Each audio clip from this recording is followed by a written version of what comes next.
जनाब उमर फारूक दौड़े गए, इमाम हुसैन के दरवाजे पे दस्तक दी। इमाम हुसैन बाहर रखा, शहजादे यार मिलने आए थे तो बगैर मिले क्यों आ गए?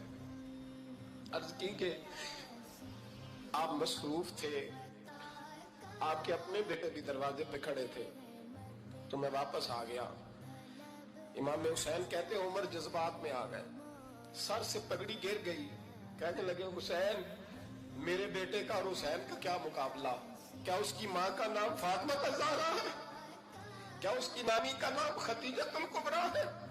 क्या उसके नाने का नाम मोहम्मद मुस्तफा है? और फिर सर से पगड़ी उतरी थी, अपने बाल जोर से पकड़ लिए, कहने लगे हुसैन मैं ना मक्के में ऊंट चराया करता था और डंडों से मार खाता था अपने बाप से। ये जो आज सारी दुनिया में उमर के नारे लगते हैं ये तेरे नाने का सदका है। शहजादे मेरी वफा और मेरी वफा में जब तेरा दिल करे ना दौड़ के आ जाया कर। उमर तो लोग एक दिन इमाम हुसैन ने आके ना जनाबे फारूक आजम से कहा, खुतबा दे रहे बच्चों की तभी शुरू में, पता नहीं क्या बात आई इमाम हुसैन के दिल में, कहने लगे उमर नीचे उतरो ये मेरे नाना का मिंबर है।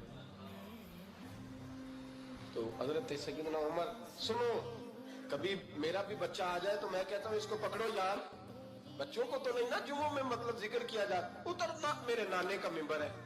जनाब उमर उतर के नीचे खड़े हो गए तो कहा जाके अपने नाने के मिंबर पे बैठ। तो हजरत उमर रो पड़े, कहने लगे शहजादे मेरे नाने का मिंबर ही कोई नहीं है ही नहीं, ये मिंबर ये मुसल्ले ये तेरे नाने की शान है, मेरे नाने का कोई मिंबर नहीं, तेरे ही नाने का मिंबर है।